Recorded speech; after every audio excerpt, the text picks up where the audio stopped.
حضرت عمر رضی اللہ عنہ ان کی زندگی کا عالم کیا تھا؟ اتنا خوف اللہ تبارک و تعالیٰ کا، اتنا ڈر، رات کو سوتے نہیں تھے.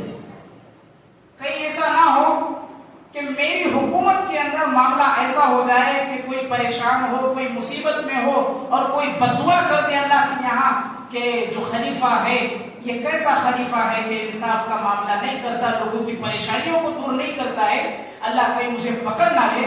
اس خوف سے رات کو انہیں نیند نہیں آتی، پریشان رہا کرتے، راتوں کو تنہا نکل جایا کرتے تھے گلی کوچوں میں، سڑکوں پر، اور لوگوں کی حالتوں کو معلوم کرنے کی فکر میں لگے رہتے تھے. حضرت عمر فاروق رضی اللہ تعالیٰ عنہ ایک وقت گزر رہے ہیں سڑک سے، لوگوں کی گلی کوچوں سے، دیکھتے ہیں کہ گھر کے اندر سے بچوں کی رونے کی آواز آتی ہے، اور ایک گھر کی عورت، ماں، اپنے بچوں کو سمجھاتی ہے کہ وہ روئیں نہ، ان کے لیے جو ہے کھانا تیار کیا جا رہا ہے.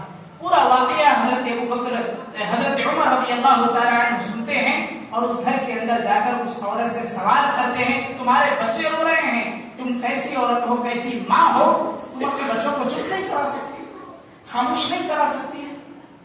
انہوں نے کہا کہ کیسے خاموش کرا، بچے بھوکے ہیں، کھانے کے لیے گھر میں کچھ ہے نہیں، اور میں اس ہانڈی کے اندر صرف پانی ابال کر کے رکھی ہوں اور تسلی دے رہی ہوں اپنے بچوں کے اندر کہ کھانا پک جائے گا تو تم کھا لینا، اور میرے پاس کھلانے کے لیے بچوں کو کچھ نہیں ہے.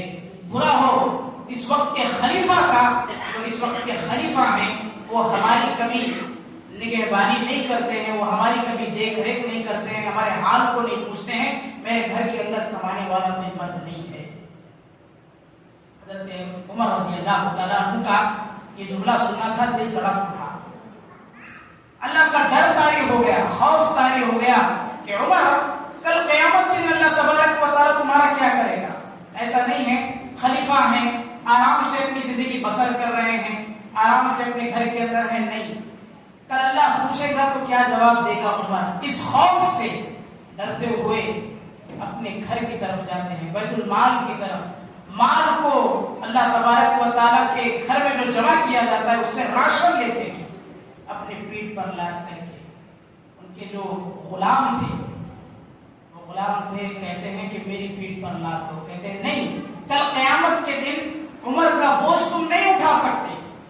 اللہ عمر سے پوچھے گا کہ فلاں گھر کی عورت، اس کے گھر میں کوئی دیکھ ریکھ کرنے والا نہیں ہے، اس کے بچے بھوکے تھے، عمر تم نے کیا کیا؟ تم نے ان کے لیے کچھ انتظام کیوں نہ کیا؟ کہ اللہ پوچھے گا. اس خوف سے، اس ڈر سے حضرت عمر کہتے ہیں خود میری پیٹ پر لاد دو، میں خود لے کر کے جاؤں گا. اپنی پیٹ پر راشن لے کر کے اس عورت کے گھر جاتے ہیں، وہاں کھانا خود اپنے ہاتھوں سے تیار کراتے ہیں، بناتے ہیں، اور اس عورت کے بچوں کو اپنے ہاتھوں سے نوالا کھلاتے ہیں.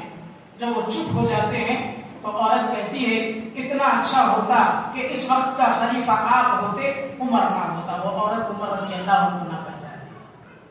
حضرت عمر کہتے ہیں کل صبح دربار میں جا کر اپنی شکایت کو پیش کر چلے آئے، اللہ کے یہاں گڑگڑایا، دعا کی اللہ تبارک و تعالیٰ سے کہ اللہ تبارک و تعالیٰ تو نے مجھے بچا لیا اس خوف سے کہ کل قیامت کے دن، حشر کے دن پکڑا نہ جاؤں. صبح دربار میں عورت آتی ہے، دیکھتی ہے جو شخص رات کو ہمارے یہاں آیا تھا، راشن لے کر کے اپنے ہاتھوں سے کھانا بنایا تھا، چولہا جلا کر کے، اور اپنے ہاتھوں سے اپنے بچوں کو لقمہ کھلایا تھا، وہی شخص خلافت کے تخت پر بیٹھا ہوا ہے. یہ حضرت عمر رضی اللہ تعالیٰ عنہ، شخصیت ہے حضرت عمر کی. کیا وجہ ہے خلیفہ کو اپنے گلی کوچوں میں گشت کرنے کی؟ کیا ضرورت ہے لوگوں کے حال چال پوچھنے کی؟ لیکن اللہ کا خوف، اللہ کا ڈر اس بات پر انہیں اکساتا رہتا ہے کہ اللہ تبارک و تعالیٰ کل قیامت کے دن کا معاملہ کیا کرے گا. میرے حاضرین گرامی، اللہ کا ڈر اپنے دلوں میں پیدا کرے، اللہ کا خوف اپنے دلوں میں پیدا کرے.